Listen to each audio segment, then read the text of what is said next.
afternoon and good evening to everyone wherever you may be tuning in today's episode from around the globe. They do say it is always best to save the best till last, and finalising our 2025 HRA Hire Show series and campaign, a fascinating guest whose journey to the mining and rental industries is nothing short than extraordinary.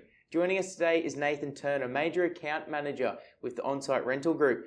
Nathan oversees Australia's largest heavy industry and Tier 1 accounts, working closely with major mining houses, suppliers and leading contracts within the resources industry and infrastructure projects across Australia. Nathan's career path has been anything but conventional and truly packed with adventure. Growing up in Papua New Guinea, starting his professional journey as a chef in Port Moresby, before transitioning to security, community affairs and with major resources companies across PNG. A true novel of a career journey, a voyage across the Pacific Islands, experiencing unique environments in the kitchen, being held at gunpoint, navigating landslide disasters and somehow still finding time to be featured on national television. Quite recently returning to Australia as the world has grappled by COVID-19. His transition to on-site really has marked a significant shift in leveraging this diverse experience to be the best in class within Queensland's mining and infrastructure sectors.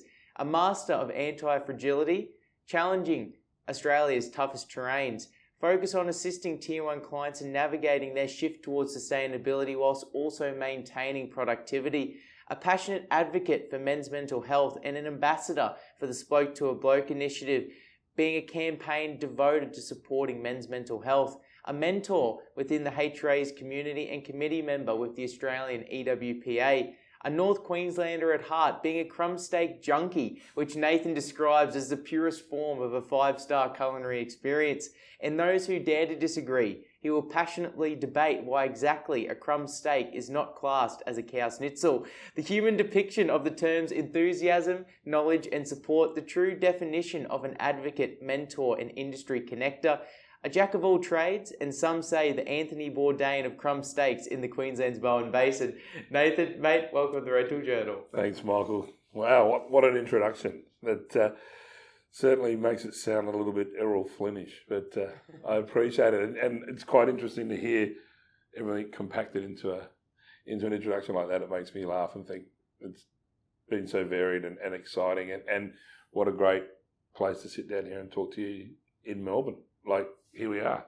How was that? It's a buffet of experiences, Indeed. I guess you would say. Indeed. Nathan, before we get into the not so important topics like rental and the mining industry or rubbish, insightful industry trends that we always talk about, let's start with the important questions. I know you have some deep career desires or maybe career swaps with people like Stanley Tucci or Anthony Bourdain, with a fork in one hand and camera crew by your side, channeling this Anthony Bourdain experience and uncovering hidden food gems across the Bowen Basin and the back streets of Port Moresby. So most importantly, how many crumb steaks do you think we could review in one road trip?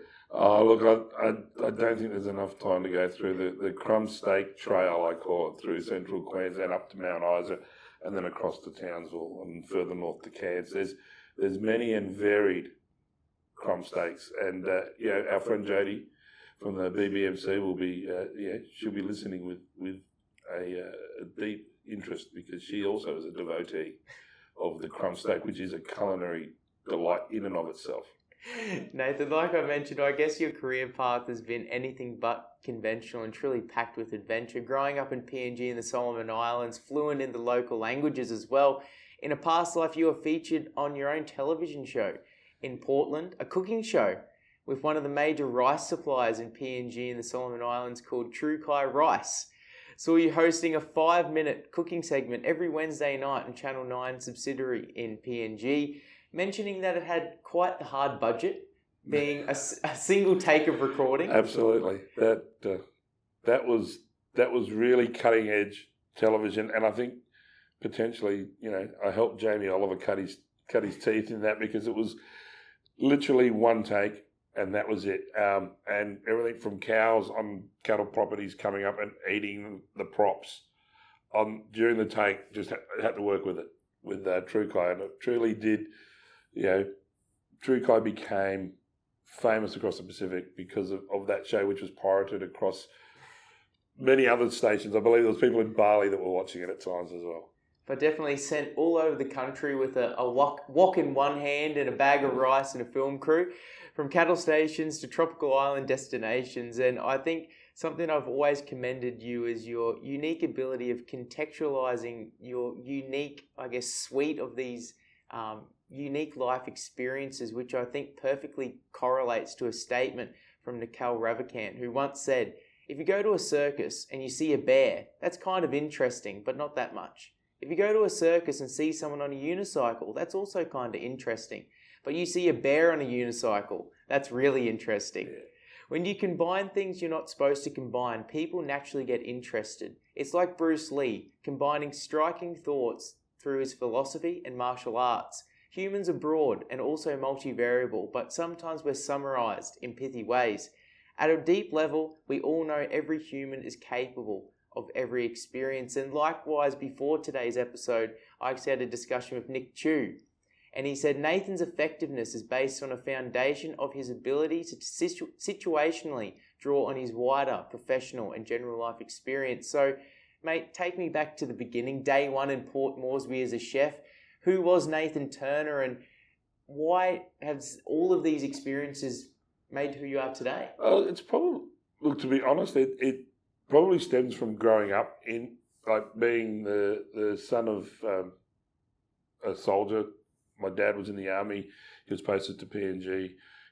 We then moved up to PNG there, and I did work experience as a 15-year-old in the kitchens of the what was the Travelodge Hotel, and that was my dream, was to be a chef. So I was gonna be a chef. I did work experience in these hotel kitchens, and probably 10 years later, I'd done my apprenticeship in Adelaide. I got a job back at that hotel in Port Moresby, and there was one chef that was still there, a local chap, and he remembered me from my work experience days.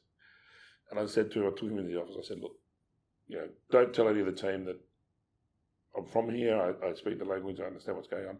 Let's just see how this all plays out. And that was a real eye-opener to be able to get into the kitchens there as a leader, and it was my first taste of leadership. So for about 2 months, I just let things happen. And nobody knew that I could speak the language, so I was listening to what was going on in the background and picking up on the vibe of the team, and had probably 60 chefs working for us. And so then I called a general staff meeting of all the kitchen brigade, and I started addressing them in pidgin. Well, you could have heard a pin drop in this room, right? But all of a sudden, everybody twigged that I knew exactly what they'd been saying about me and to me and about how we were doing things. And what it did is it brought everybody together, because it showed that I had learnt the culture and I'd been a part of Papua New Guinea and learnt the language and took the time to understand how the people work and think. So they started to respect me, but I also grew a lot of respect for them, because they were open to learning more professionally, but also wanting to share more of their culture with me. And that's sort of where it started for me. And then I just sort of progressed into the television thing by a little bit by mistake with True Kai. I used to do lunches, and the executives from True Kai Rice, which was Rice Industries, used to eat lunch at the hotel quite often. And they were like, you should have a crack at this.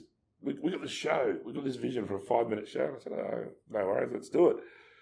And it grew a life of its own. It was hysterical. I had corporate cutouts of me in supermarkets and television show and recipes in the local newspaper. There's only so much you can do with rice, right? It's a great ingredient, but it's very limited with every kind of dish you have to do as rice. But it got to the point where my wife came to visit me in Port Moresby and was treated like a VIP when she got on the aeroplane and got on Air New Guinea in Brisbane and flew up to Port Moresby, was taken through the VIP lane in immigration and customs. Oh, Mrs. True Kai. Mrs. True Kai. She said, what do you mean? She said, we know that you're Chef Nathan's wife. And they opened the door to let her into the airport through customs, and there was a cornflake cut out of me at the airport. And that's when she probably thought she was the luckiest woman in the world. And she thought, oh my God, no wonder he's like he is. But it was incredible. It was great. And it gave me my start in mining, which gave me my start into everything else, and has led me to here. Yeah. That was one of my questions. How many dishes can you make in 5 minutes with rice? And I think we might have to schedule a 2.0 episode in 2026 to test if you can really live up to the claims. Absolutely. Because I would say that Uncle Ben's is cheating.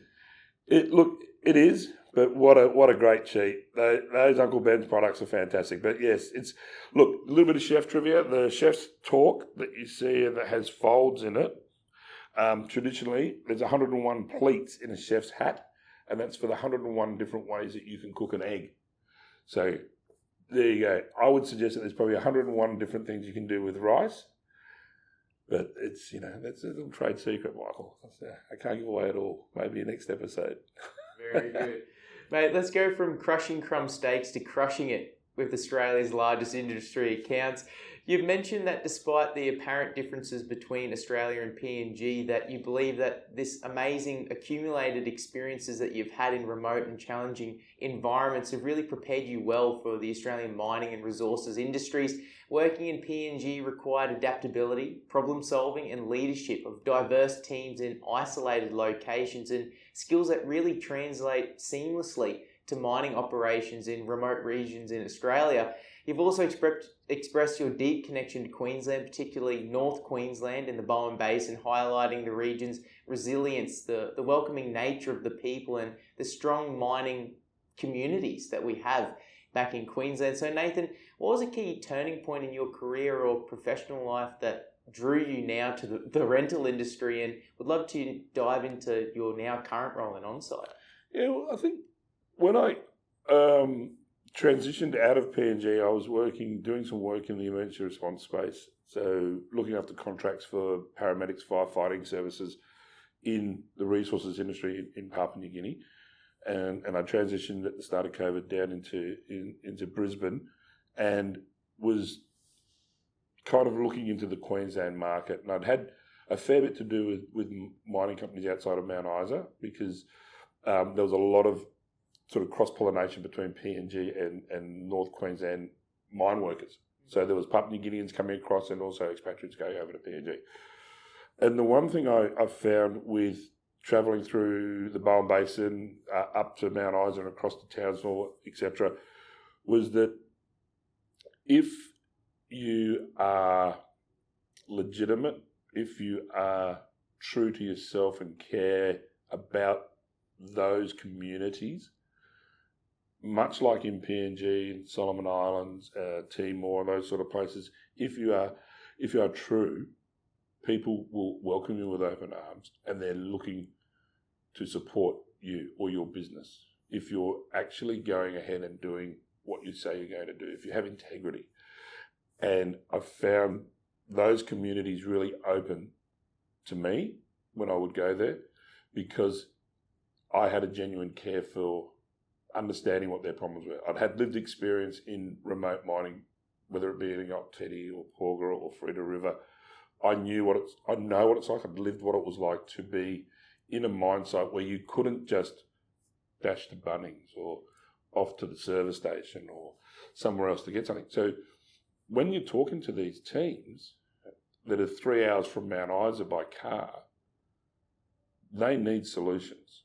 And they need solutions that, in the case where I first came into the industry in Queensland, which was in the fire and emergency response and paramedics, medical evacuations, this is literally life and death for some of these people. Like, if there's an incident on site, they need to be stabilised. They need to have transport capable of getting them to a point of care, which might be at airport to get medevaced out or to a hospital. They rely on us, so they trust us if we can give them that faith, and you have that integrity and you have that understanding of what they go through.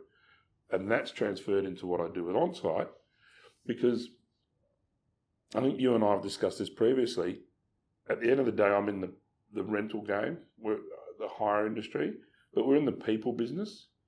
So when I go to speak to a client with my rental hat on, it's understanding what their needs are, and it's being able to truly ensure that I will do all in my power to influence the business that I work for and the industry that I work for to make sure that they get the solutions that they need. That comes from the whys that we've spoken about and asking the questions, but also giving them the confidence that they're dealing with people that are there to help them and there to help ensure that their work is done safely, on time, on budget, and they get what they need done. And when you go into these places, and I said it before, when we go into those communities, the Bowen Basin is exceptional for it. People there, if you're the real deal, they will support you. North Queenslanders, it's my spiritual home. North Queenslanders, Central Queenslanders, people in remote areas, if you're there with the right intent, they will wrap their arms around you and they will help you get to your point so that you can get them to theirs. That's sort of where I see it. I think, did I answer the question? For sure. Nathan, you've shared so many, I guess, humorous and dramatic anecdotes with me over your career, from mix-ups involving a celebration cake decorated with an unintended grocery list, to more intense experiences such as dealing with security threats, being held at gunpoint, experiencing major landslide disasters in PNG and working with communities to aid those affected areas. I guess shifting to today, when discussing the current industry climate, you've noted the positive sentiment around the resources developments, however, highlighting the potential negative impacts of coal royalties, and which may deter investment or hinder industry growth long term. Nathan, from your perspective, what importance do you place on humour and personality in these high pressure environments which you've encountered and now experiencing in the mining sector?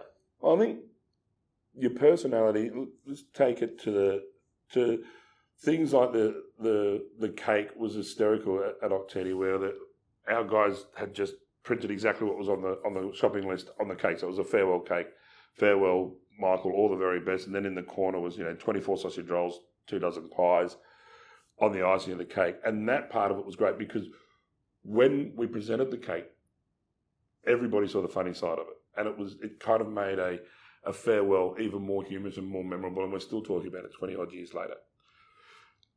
That's fantastic. I've also dealt with, as you said, the Tumbi landslip in the Highlands during the building of the ExxonMobil project was horrific. It wiped out entire villages, and it was, when I say wiped them out, it covered people, and they'll never recover from that. We can't ever change that, but that showed a side of those communities where we worked with them as ExxonMobil. We worked with communities to support them, to open up their access to market again, which is really important in places like Papua New Guinea at subsistence farming and so forth. We needed to get them access to hospitals. We needed to get access to market for them to be able to take their garden produce. For some of those gardens survived. And that was really, the humanity in that was really important. And being able to act with dignity towards what was a really, really terrible time. And the teams that I was lucky enough to have been a part of working with during that time, there was far, far more people involved in it. They were brilliant, far better expertise than I. And then I look at what's happened in, with the being held at gunpoint by the police and so forth. That was petrifying, but keeping my head straight in that and being able to deal with things as humanly as possible and connect with those people in a human way was key to survival in that instance. But, all of this stuff is around just making that connection and making that connection as a person in this day and age with coal royalty pressures, the downward price of coal, with the downward price in iron ore that we experienced over in the West, with natural disasters that have occurred. So we've had flooding, etc., throughout Central Queensland and into New South Wales, where we've all been impacted by that. Businesses are run by humans. Everybody has a human side to them, and I think listening to I think it's John from Micah this morning in his piece was, we are all in the people business, and we all need to be able to be human and to have those connections with people. And that's where I think I've probably gained some success in the hire industry, because 4 years ago I joined Onsite. I hadn't worked in the hire industry. I was green to the hire industry. I came into it, and it was being able to make connections with people at a personal level that enabled myself to develop relationships internally and externally. And that's where we've seen success with our teams in recent times, is we've become more focused on our customers and their stories and how we can help them. And our customer base has become more personalised than transactional. And that's where it's been pretty neat to be a part of that. For sure. Nathan, grabbing a few insights from some of your recent LinkedIn posts, sharing Onsite's recent partnership with SEE Group on a significant infrastructure project such as the Mount Lindsay Highway and the Anderson Road project as well, discussing that the smarter choice of hiring equipment for large-scale projects and hiring for large-scale civil infrastructure projects and partnering with rental businesses. Clients get the right equipment for their needs and with the flexibility to ramp up or depending on what the project demand levels are. Looking beyond equipment rental, yourself and Onsite and the Onsite team are actively involved in local communities, supporting the culture of safety, the impact of community building with these projects, with your involvement with the inaugural Whitehaven Coal Community Day in Blackwater, showcasing Onsite's commitment to community engagement, allowing the team to connect with the workers, the contractors' families, and a chance to build these relationships that you're talking about. And finally, seeing your championing of Onsite's recent acquisition of HS Roads, expanding Onsite's offering in the infrastructure space. I'd love for you to highlight how some of these amazing success stories and impactful projects that you've been a part of with this great expansion Onsite's had. Yeah, look, this is the thing is that we've been able to focus as a business on working with customers and understanding our customers. It goes back to what I was just saying. And with the recent acquisition of HS Roads and our focus on infrastructure, we've been able to work with companies that are doing large-scale infrastructure projects and helping them to ensure that they're meeting their community needs, that are the impacted communities. Then when we look in the mining industry, being a part of the Whitehaven Family Day, as an example, out at Blackwater, or a Mount Isa Mines Expo Day, etc., these are really critical because at Onsite in particular, and I can only speak from Onsite's experience, our teams in the regions are residential. So our people in Emerald, in Mooroombah, in Mount Isa, Mackay, Gladstone, etc., they live there. They're from there. They are the community. So when we work with a customer and we talk about impact in the community and wanting to do right by the community, they're our people. So we're not doing it because it's the right thing, which we are. It's not the only reason. We're doing it because our people, they really are the people that live in that community. They play in the local footy club. Their kids go to the local schools. We spend money with local businesses in those communities. So the money that we get from our customers goes back into the local community. We take part in community days and community activities because that's who we are. So when you talk to our team in Emerald, well, you know Tracy Grant from Emerald. She lives in Emerald. Colleen, our branch manager in Emerald, she lives in Emerald. These are people that are from those communities. They've raised their children. They've owned businesses previously. They work for us. Our field service techs, they know when they're going out to a mine site that they're going to see people that they play bowls with, or they see at the pub and have a crumb steak because in Emerald they have good crumb steak. They'll meet those people. So we're community driven, and that to me is key, and that's why I'm really proud of the work that Onsite do, and I'm proud to be part of Onsite because I know that we can make a positive impact in that space. And when we do it in southeast Queensland, or we do it in Victoria, or we do it over in the west, or up in the Pilbara, in central Queensland, in Bowen Basin, it's legit. That's where we're from, and that part of it to me is the reason why Onsite can get that community on board, is because we are part of that community. For sure. I think factoring in the large region of Australia that you also support and the logistical nuances of the sites that you experience and operate in. I'm sure you've experienced quite a few interesting challenges, especially with the Australian supply chain, equipment availability, and adapting with all of these technologies. So how have you seen, especially like we were talking about before, Onsite's digital transformation and technology revamp improve your customer experience? Look, I can't speak on site specifically, but that technology and the digital transformation in this space, that's where it's at from a whole of rental experience. Our customers are starting to want to know where their equipment is at any time. They're wanting to be able to look at where their spend is. They want to know what their utilisation is. And I'm talking about customers in general, not just on-sites, but everybody wants to know what's going on. And the technological aspect of it is enabling people to be able to do that now. So when we're talking about whole rental experience and customer experience, understanding how we can start to using AI as an example to be able to preempt where equipment needs to be in order to meet demand, whether it's shutdown season, whether it's a harvesting season in agriculture, whether it's a major rebuild in a industrial complex. But if we can utilise technology to start to preemptively understand where equipment needs to be, how to move that, we can start to save costs, time and efficiencies by doing things in a coordinated manner rather than an ad hoc manner. And Queensland in itself is an enormous, it's like WA, right? It's enormous. And you've travelled, and I've had people come out from Germany and Europe and spend time with us where we will drive for 6 hours and not leave Queensland, and they would have crossed multiple countries. So we are logistically a really difficult region to access.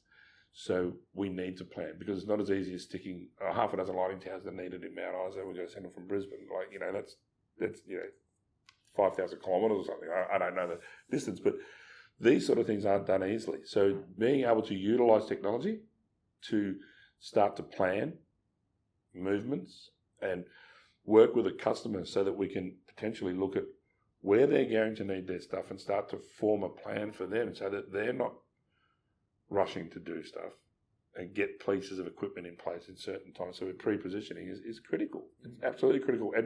And we're working hard in the background and on-site to make sure that we understand what the future brings. And one of the key things that I took away from a recent panel discussion that I went and witnessed was procurement teams from these major mining houses that are saying, what is the future? The future is technology. The future is AI. That's the future.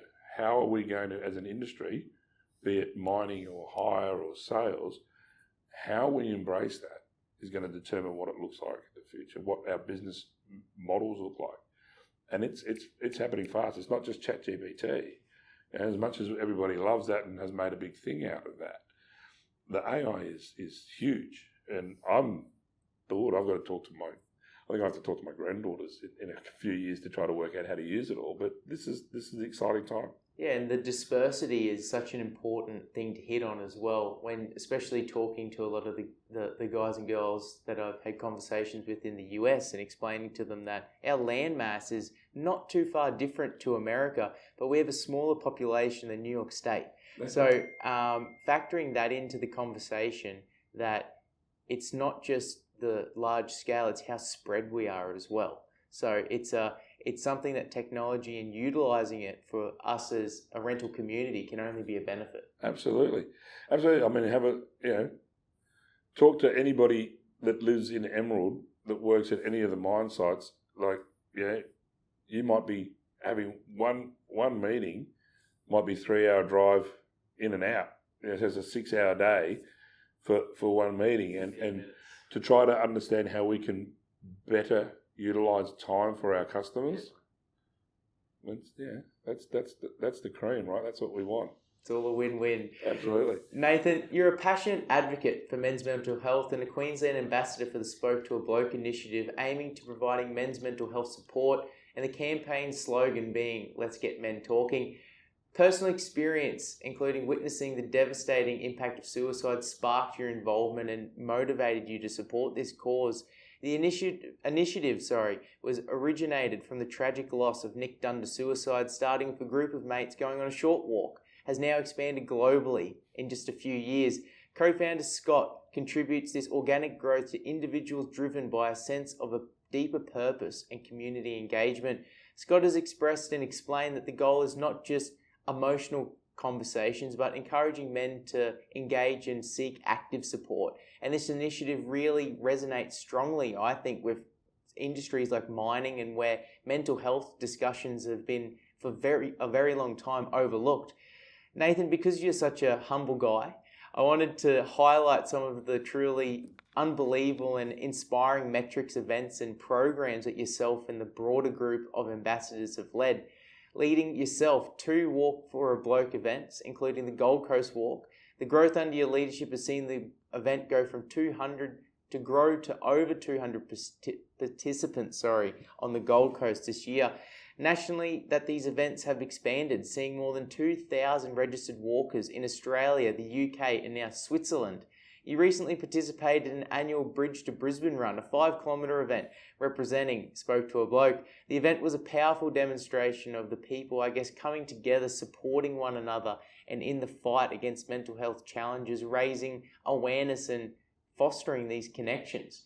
Nathan, how powerful and to what impact have all of these initiatives, experiences and people had on you?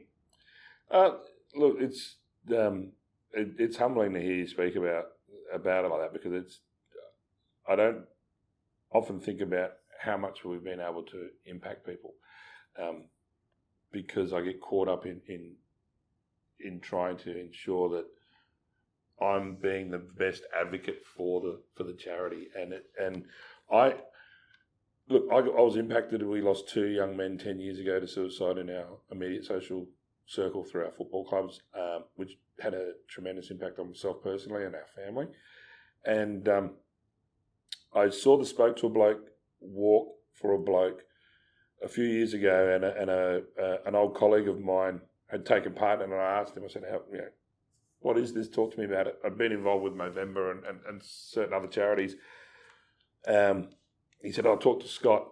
I'm sure he'll be able to fill you in. And I rang Scott and had a chat to him, and he gave me an overview of what the charity was about with the passing of Nick, and how nobody saw that coming, and he was the life of the party. And we so often hear this, nobody knew. If only he'd spoken, or if only we'd asked those questions. And so that's the driver, is ask. It's the same as, are you okay, and got you for life. And all of these charities are doing the same thing. They're creating conversations. And so I was talking to Scott, and he said, would you like to be the lead for the Gold Coast Walk? I said, well, yeah, how hard can that be? I mean, no worries. What do I got to do? And he said, well, it's a 25-kilometre walk. I was like, okay, hang on a second. That's a fair hike. So we did the first Gold Coast Walk, and we ended up with 100 walkers. That was in 2024. We raised, I think, $20,000 on the Gold Coast. This year we did it. We had over 200, as you said, over 200 people. So it was 100% plus increase on the walkers. We raised over $40,000. Had some great corporate support as well. I think it was over $400,000 raised from the walk itself in 17 locations across, as you said, multiple nations now. Really importantly, what you referred to there in the mining space is that in Western Australia, we actually, I think they had 6 mine sites where men took part in the walk on the mine site on the same day. So the walk's on the same day every year across all locations. So apart from obviously time frames, everybody walks at the same time, same place, 25 Ks. So we had 6 mines in WA that actually took part and had individuals walking on those mine sites for 25 Ks to raise the awareness around men's mental health, suicide prevention, and getting men talking. And I was fortunate enough to be able to talk to people that run major mining camps, and we started to understand that it's still an issue out there, is that the men's mental health is an issue. And for me, being able to be a part of this and to drive that agenda and to to create conversations, and by pure evolution of my role with Spoke to a Bloke, I've become a mental health ambassador with Onsite, and we've actually started a mental health ambassadors program within Onsite Rental Group that is now across the country. So we have people within our business that help our team members have critical conversations, and then can help them talk to the EAP and assist in that space. So for me, it's become it's a passion of mine, but to have seen these things evolve has been incredibly proud of what we've been able to achieve, and Onsite and SIME in general have been hugely supportive of my participation with Spoke to a Bloke, and we're starting to see, as I said, through the mental health ambassador program within Onsite, that we're starting to see some great things with our team members who are starting to have those conversations with people, and that's the key. Is men don't go to the doctor if they've got a sore shoulder, so they're sure as heck not going to talk to their mates about feeling out of sorts. And those critical conversations don't need to be heavy. They can just be the difference in asking somebody how they're going can make a world of difference to them. Sure. And being able to communicate with somebody helps them lift the load off, because it's only a problem if you're not sharing it. Once you start to share that, you can find pathways to being able to get some help. And that's what we're all about at Spoke to a Bloke. But that's what I'm passionate about, and it came from tragedy. But I like to think that the two young men who are the catalyst for my engagement, they will be honoured. You know, it's 10 years. When I walk for Spoke to a Bloke in the walk, we put there. You have a spot on your shirt where you put people's names that you're walking for. Those two young men are always on my arm, but they're always in the conversations that I have, and that if anything good can come from what happened to them, well, then this is what that is, and this is the ongoing benefit of it, and it's humbling, but it's also incredibly it's a source of pride for me to be sure. The spokesman for that, because I think we can make a difference. And 7 out of 9 suicides, 9 people in Australia a day take their lives. 7 out of 9 are men. So we need to do better. And as a group, I don't see that there's any barriers with all of the people that are doing, all of the charities. I just see us as we're all working towards one goal, and that's to save, one life. And if we can make that difference, then job done. It's awesome, and it's wonderful to see.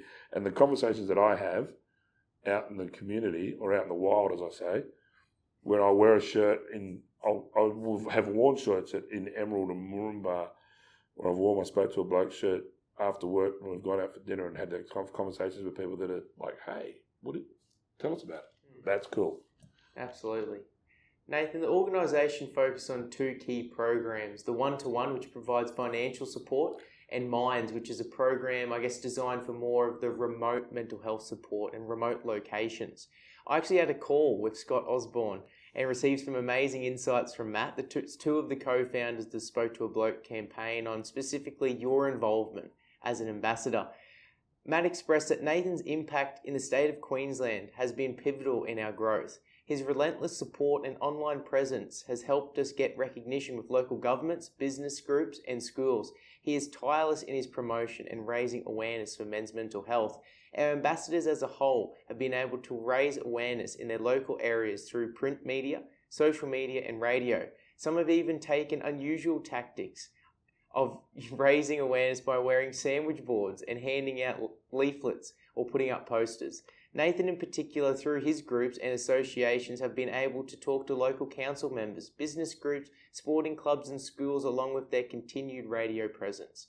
And from Scott Osborne, Nathan has been incredibly instrumental. He is an absolute networker and loves to sort all of the things he does around social media and with his online presence. He has promoted us on ABC radio and was always up for an interview. Nathan has even worn a sandwich board when handing out leaflets. If you wear a sandwich board, you're committed as far as I'm concerned. Nathan is one of our most active guys in the charity in terms of getting in front of people and having the right conversations.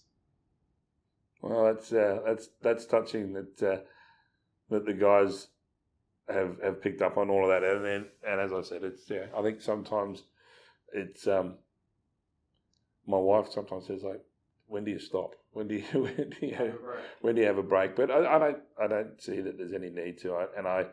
I'm truly passionate about it, and I see the good things that are happening. The one-to-one program is amazing.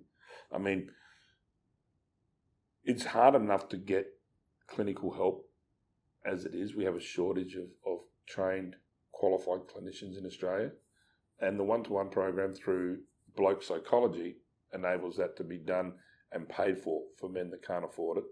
And then the mine stuff is I think it's brilliant from a mining camp perspective. Is it's an online where you can watch videos from people that have lived experience, and you can start to understand that you're normal. If you're having a bad day, or if you're feeling out of sorts, it's normal, and there is help out there, and this is how that you can actually get that help. And the guys, Matt, Scott, Paul, I mean, these guys were they're brothers and close friends of Nick, so this is a real personal thing for them, and to see it succeed, and to see the impact that it's having, and to be a part of that has been pretty cool. And I appreciate what they say about the work I do, because I don't look for those sort of accolades. For me, it's not about. I'd be just happy just to see it succeed. Absolutely. Nathan, you've highlighted the recognition of burnout in the workplace, seeing your amazing advocacy on World Suicide Prevention Day, asking everyone to join in promoting global unity in tackling suicide prevention, emphasising the importance of reducing the stigma, advocating for policy change, encouraging help-seeking behaviour, and honouring those lost to suicide along the way, championing the theme of changing the narrative on suicide, and the call to action being start the conversation. Now, you've shared the signs of burnout, such as changing in sleep patterns, apathy, substance abuse, self-isolation, and providing successful tools, but also practical strategies on how to combat burnout that we could all take learning lessons from. So I guess, Nathan, reflecting on all of these personal and workplace-driven strategies, how do you encourage your team members at Onsite to foster this mental health awareness? Well, I first of all, I really push people to talk about it. Secondly, I encourage the team that I work within there is a cut-off time for work from a work burnout perspective. There's a cut-off time. Just when you go home and be with your family, be present with your family.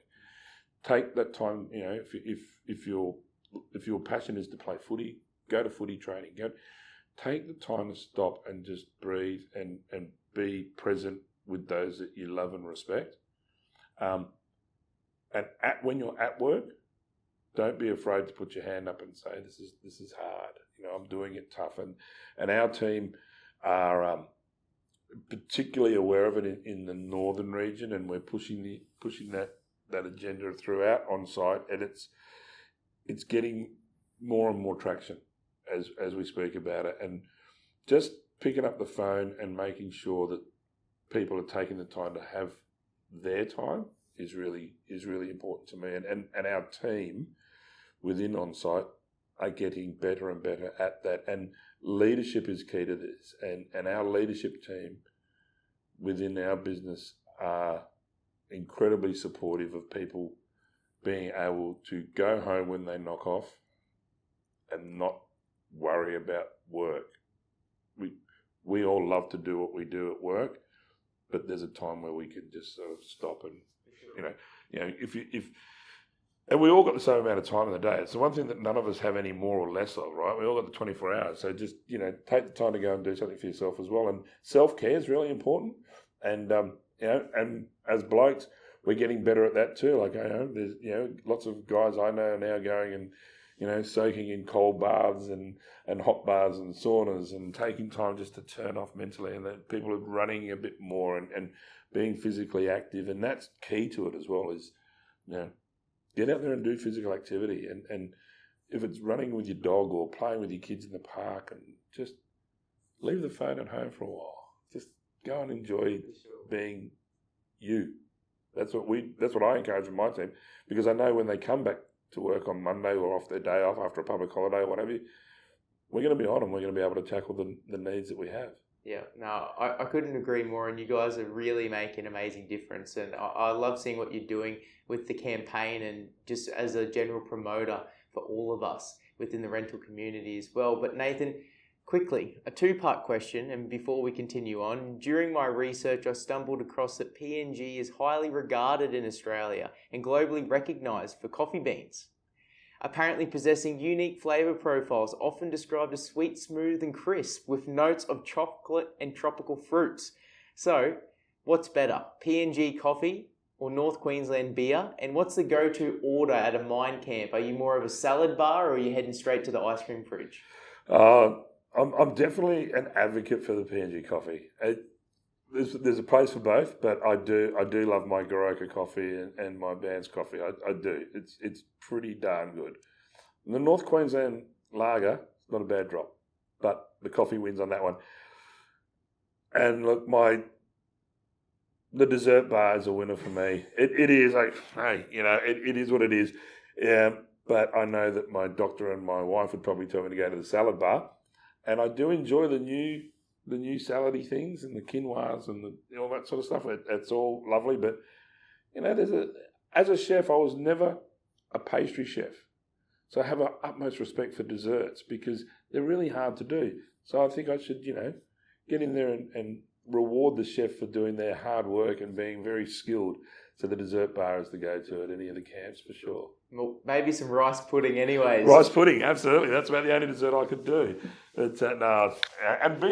I've got to say, these days in the mining camps that I've gone and stayed in, and I do stay in them occasionally, it's a very different way to what the mining camps were that I cut my teeth in many, many years ago in Octedi and Freda River and places like that. These times, they're like hotels. It's marvellous because it needs to be a home away from home. We need our people to be able to come back to the camp after a day on shift and enjoy good food, good gym facilities, good entertainment, whether it's a rec room or a toucan bar or whatever the case may be. These are the things that people, they really love. They love being able to go for a gym or go for a swim or have a good food and a good food, good bed, hot shower, leaps and bounds ahead. Absolutely. Definitely going from white rice to lobster, that's for sure. Absolutely. Nathan, to your role as a mentor with the Young Professionals Program with the Hire and Rental Industry Association, as I mentioned, prior to today's episode, I actually had a conversation with Nick Chu, the National Training Consultant with the HRA, and asked a few questions on how would you describe Nathan's contribution as a direct mentor within the HRA's development programs. Nick said that Nathan has had a profound impact in participating as a mentor in our program. This is something that I've witnessed not just firsthand, but also via feedback from mentees and peers within the mentor group. Nathan's natural ability to come alongside his mentees to offer insights and guidance. For a nervous mentee, this establishes a connection, nurtures trust from the get-go. I've witnessed immense growth in his mentees, not just in the terms of pure knowledge, but also in regarding self-belief and self-awareness. I then followed up with the question of, to what impact have you seen Nathan's insights and experiences influence the other group of participants in the program? He said one of the most powerful aspects of Nathan's involvement is not just the impact he brings to his assigned mentees, but also the wider group of combined mentees and mentor cohort. Nathan's impact in the room is when he brings his combination of strategic knowledge, practical insight, humility, and a keen emotional intelligence. In running the YP programs and workshops, we have fantastic organic conversations that evoke thought-provoking topics. In a room of mentors with typically decades of higher experience, Nathan more holds his own in a relatable newcomer style by drawing on his wider professional and general life experience. When he talks, people listen. Mate, from your perspective, how important and to what impact do you think confidence-building mentorship is in today's industry, and what challenges have you also been presented as a mentor? Well, look, I think for a start, I think the young professionals and the women in hire programs that the HIRA do, I think are leading, globally, industry leading. I think they're brilliant. I would love to see them across other industries that I've been involved with. I don't know if they exist in other industries, but I think they're spectacular. I look at it from a when I deal with any of the mentees that I've had the pleasure of working alongside. For me, it's almost like a mentor program. These young people that are in the industry, the hire industry, they're teaching me as much as I'm mentoring them. I mean, I take so much away from them, and for me, it's watching people that are the future leaders of the industry, like yourselves, like Tyler last year, Sammy, who was my mentee last year. I watched you guys all grow, and I know that you're the future of the industry, and I know that being a part of that, and understanding how you guys all work, that this industry is in really, really safe hands, and it's a great industry to be involved in. And being a part of the young professionals, I mean, I was just down there this morning at the conference kickoff, and running into some of the mentees from last year, some of the people that we've worked alongside this year, some of them that I've met online just through Zoom meetings and team meetings. It's awesome to be able to talk to these guys and really see how they've grown over the last 6 to 12 months. You know, myself personally, I take so much away from them and the other mentors.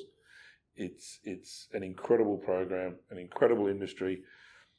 Some of the challenges that I've seen people that have been in the industry for a decade or more that have taken part as a mentee that at the start could not get up in front of a room and talk at all about. But these are people with 10 plus years of experience in this industry. These guys and girls know the industry, but they've got nothing in them that says they can do it. And I've watched them grow, and I've seen people that have advanced their career 3 or 4 times in the last 2 years, where they were just stagnant prior to that, because they've been able to develop confidence through the program and understand how to work internally and externally with other people, and to showcase themselves and have belief in themselves. And that's incredibly powerful, and it's exciting to watch. To watch somebody develop like that over such a reasonably short period of time, but with intense interactions with them, is awesome. It makes you feel really good. I can't believe how wonderful Aileen Hiskins and her team are, and the team that Nick leads, and the HIRA in general, and all of the businesses that get involved in it from the hire industry. Now, this doesn't happen without it. The coach and RPM and on-site and everybody getting behind it. And they must see value once their people come back into the business after these programs, because it's extraordinary. It's absolutely extraordinary, and I can't wait to be involved with it again if I get the opportunity next year, because for me, I grow out of it every time. I'm a relative newcomer. I'm 4 years in the industry, but I watch what these young women and young men that are in the Young Professionals program and the Women in Hire program, and I'm like, wow, how good is this industry going to be in 10 years' time? Yeah, I love it. Mate, I think this conversation of authenticity is really perfectly encapsulated by the famous story of Lady Randolph Churchill, mother of past British Prime Minister Winston Churchill. Lady Randolph attended a dinner party where she dined with both William Gladstone and Benjamin Disraeli, 2 of Britain's most prominent prime ministers of the 19th century. After the dinners, she famously remarked to her son, "When chatting with Gladstone, I felt as if I was with the most important person in the world. Disraeli, on the other hand, made me feel as if I was the most important person in the world." A perfect contrast, I think, that reveals more than just the personality differences, but it taps into the heart of authenticity in relationships, right? I guess Gladstone really projected his own greatness, forcefully trying to make others feel as if they were in the presence of someone important. Whilst he was impressive, it came across as self-focused and performative, whereas Disraeli, by contrast, I think, really focused on making others feel valued, seeking genuine engagement, and now seeing him as a hallmark of fostering authentic connections, many decades later. So I think this story really does showcase that relationships, whether personal, professional, or even political in this sense, that authenticity isn't just about showcasing your own importance, it's about making others feel important. That authenticity builds trust, safety, I think genuine support, and all of which are critical in making a meaningful relationship long term. So Nathan, what level of importance do you place on, I guess, your authenticity with your approach to leadership? I think it's critically important, Mike. I think it's just like, quite often you hear, what you see is what you get. With myself, it's, for me, authenticity is the number one factor in developing a relationship. And when you are authentic with the people that you're dealing with, and you are engaging with them and asking about them and learning about them, that then allows you to really develop a relationship. And you can't get that on a superficial transaction kind of relationship. Like, if you're just in there taking orders, as an example, from a sales perspective, and you're not getting to know your customers or your internal customers or the people that you work with, you're not going to beneficially impact anybody, let alone yourself. And you're going to have I feel you have a pretty kind of shallow pool, right? By being authentic and encouraging authenticity in others, you then develop rich connections which help encourage people to be their best selves in doing so. And it's interesting what you're saying with Winston Churchill's mother, is when she sat with one former Prime Minister, she felt like she was the most important person in the world. That there is so important, because that's where we find real people. That's authenticity, and that to me is so critical. And I would like to think that that's how my relationships are based, and people find that in myself. And you can't fake that. I don't. Yeah, there's an old saying is, don't bullshit a bullshitter. But you can't fake authenticity. You can't fake being interested or caring about someone. And if you try to, it's really easy to spot. And you'll soon find that people won't return your call or won't speak to you next time they see you, because people don't want to waste their time with that, because I think authenticity is the next level of what we're going to see in multiple industries. Because when we're a lot smarter than we were a couple of generations ago, where we know that the world's a lot smaller place and things are a lot more instant, and you can find out a lot of people with research, which is what you do with these conversations. You research your people you're talking to. So there's it's being authentic, is making sure that sort of stuff is real, and I think it's magnificent. And I've made some outstanding relationships in my life because of that authenticity with people that I probably wouldn't normally, from all political spectrums and businesses and that sort of stuff. And I think it's cool. It's really good.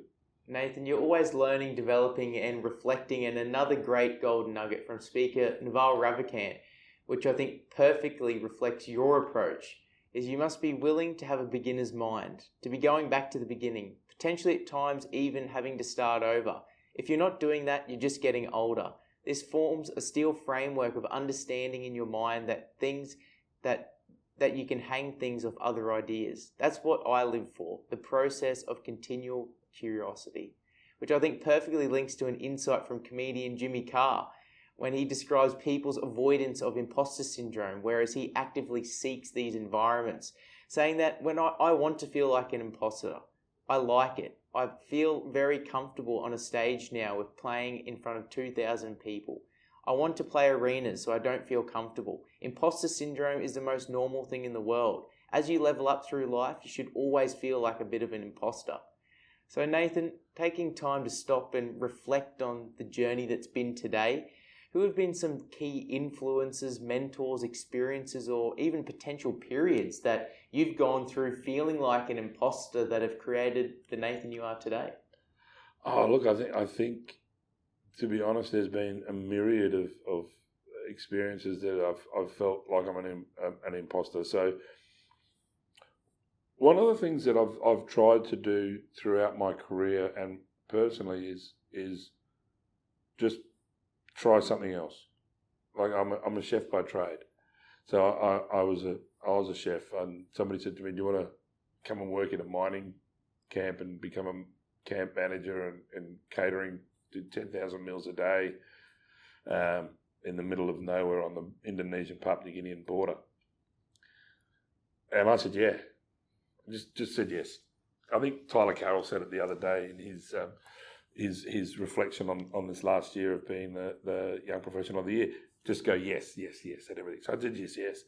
And I remember landing in Tabooble and going into dropping my bags in the donga and going into the kitchens and just all of a sudden going, "Oh my God, I don't know if I can do this. I was absolutely petrified. It was the first time I think I'd ever felt that imposter syndrome. Like, I'm not the right person for this. I can't do it." I think they were doing roast lamb, and when you're cooking a roast lamb for a mining camp, you're talking sort of 800 legs of lamb. This is volume and 200 staff in the kitchens, and I was that was hugely impactful for me.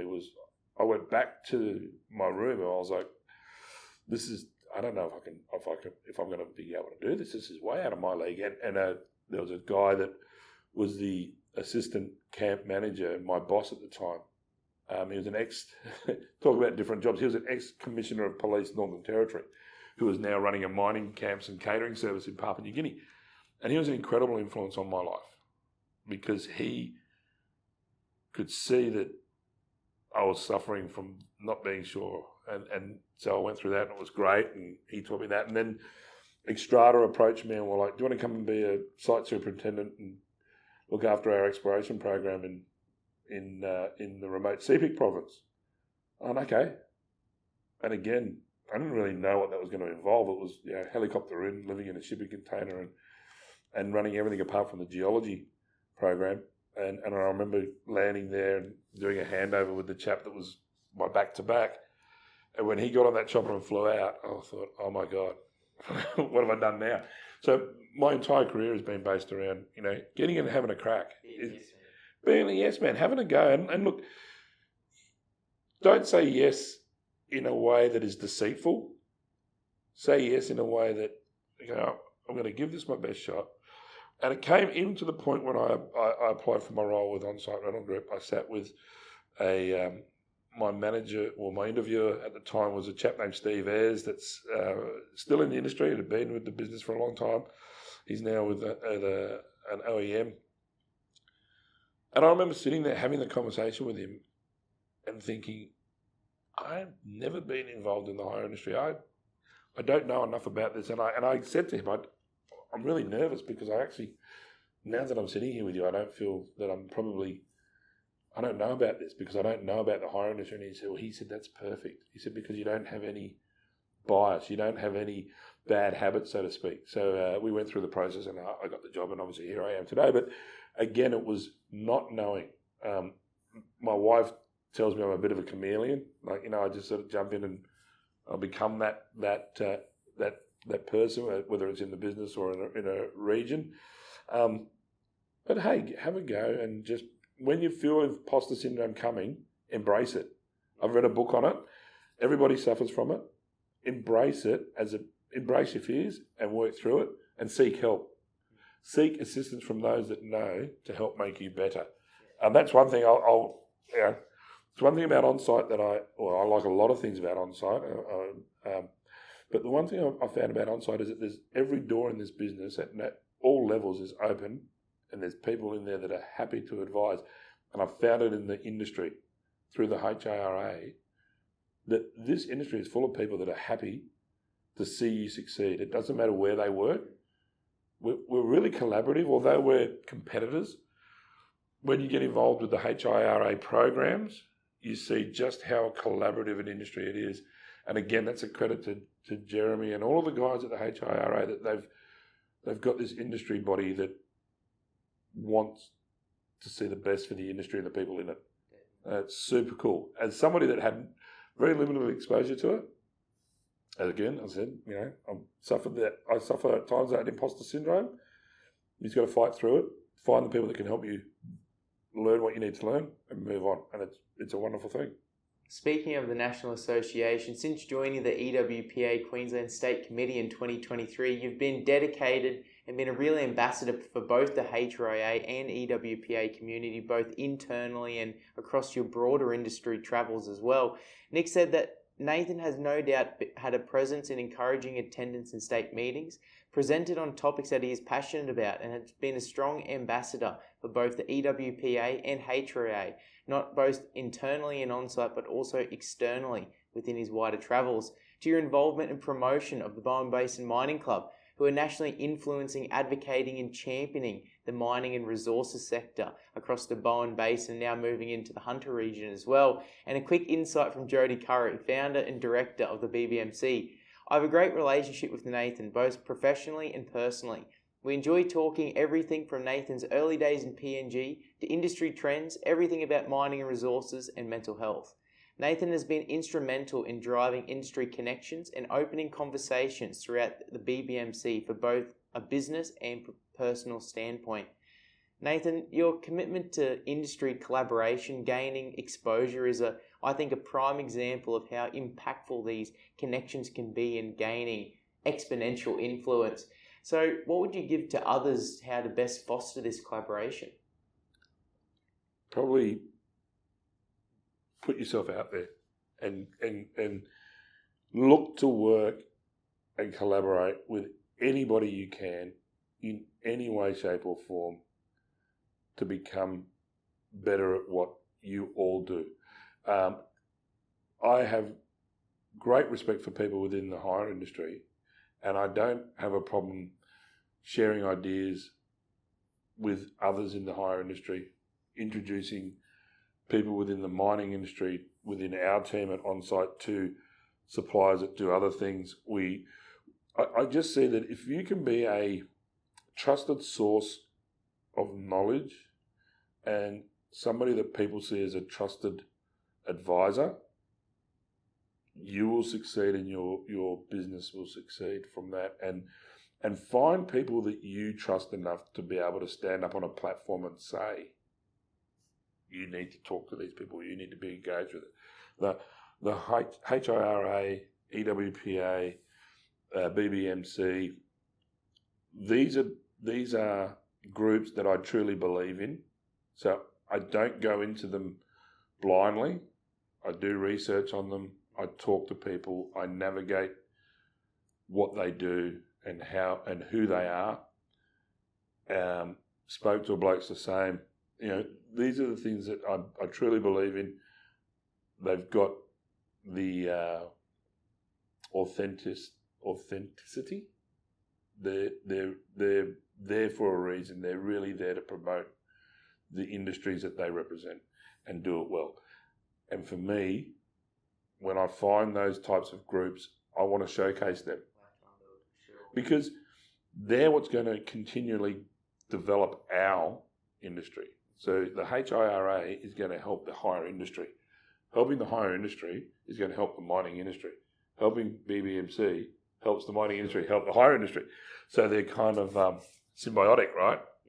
Everybody's helping everybody. So we've just got to keep going and we can build trust and become reliable to our customers, ourselves, and our customers are internal and external. Become a source of trusted knowledge within your business, within your industry. Then everything else starts to work very well for you.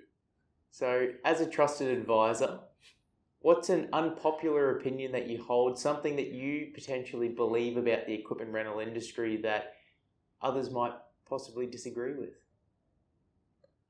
I'm a big believer in that we're not all out to cut each other off at the knees, and people see any industry, whether it's the hire industry or hotel industry or what have you, they're out to get your competitors. You got to stop them, cut them off at the pass. Well, yeah, commercially we want to win, but you know what?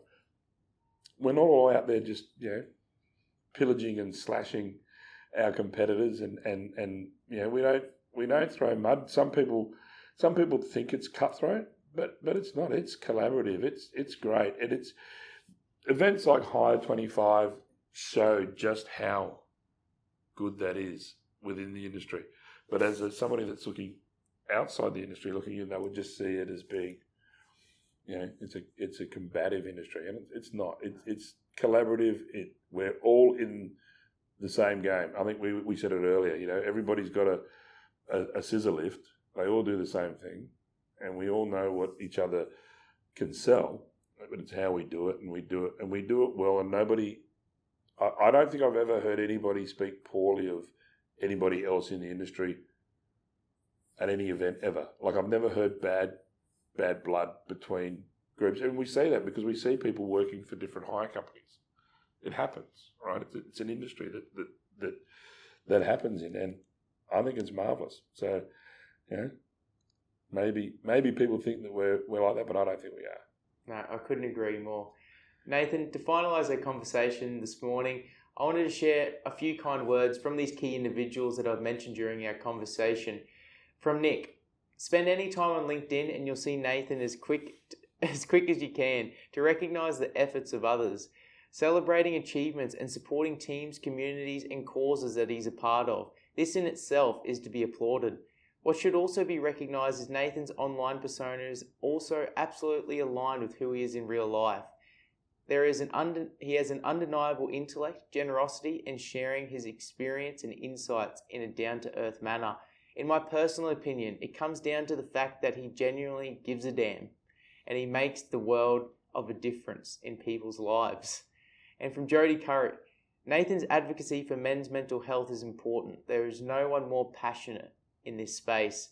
And finally, from Mark Smithwick, Northern Manager with the Onsite Rental Group: Nathan come to us from outside the hire industry. With his work in PNG for a number of years across various industries, I think this experience and different perspectives have been valuable to the Queensland and Northern Territory businesses and the more broadly across the Onsite Rental Group.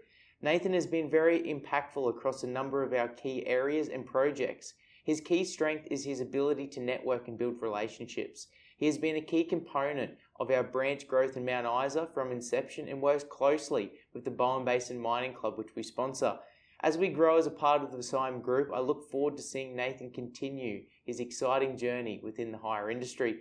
Nathan, reflecting on these unbelievably successful insights, words of wisdom from these people, the journey that's been and your time so far in the hire industry with an excitement for the future, what drives you most about the future of your journey, your goals, aspirations, and your definition of success? Well, first of all, to Nick, Jody, and to Mark, wow, that's lovely to hear. What excites me is that this journey is just, the hire journey. What we do is ongoing, and that's what's exciting about it for me, is that it's changing quickly. We've spoken about in the technology. We've spoken about equipment changing. We've spoken about the various verticals within the industry. It's an exciting thing to be involved in. It really is. What drives me is my absolute passion for the people that I work with and for, and the industry groups that I support. So, the HIRAs, the BBMCs, Spokesville Bloke, the team that I work with at Onsite Rental Group, those people are my why. That's why I do this. It's because success for me is the success of them and the success of the industry that I'm a part of. And that to me is what drives me. That's why I get up every morning. Personally, my family, 150%, my grandkids, they're the ones that I get up every morning and go to work for. But I get up in the morning and do what I do for the people that I work with. as well. And to me, it's awesome. You know, you talk about going into the Hunter Valley with the Bowen Basin Mining Club now, the Hunter Valley Mining Club, what Jody's doing there, that advocacy work that they do for the resources industry, for the coal industry in particular, is critical. But the stuff that the HIRA do, EWPA do for our industry and the safety of our people within this industry is absolutely critical. And the things that we do with Spoke to a Bloke and other mental health charities is critical just for the community, right? So I love it, and that's what drives me. That's why I get up in the morning. Sometimes I have to get up earlier than other times, you know, just to make sure I fit it all in. But it's worth it. It's so rewarding, and I sleep well. I go to bed every night, and I think, it was another good day. You're definitely earning your days. You're covering all bases. And Nathan, mate, thank you so much for your time, your guidance in general for myself. And thank you very much for coming on the Rental Journal. Michael, it's an absolute pleasure, and thank you for everything that you do. And what a outstanding and inspiring young man you are. I've seen you over the last few years just go ahead and leaps and bounds too. So good on you, mate. That's awesome. Thank you very much. Cheers, Nathan.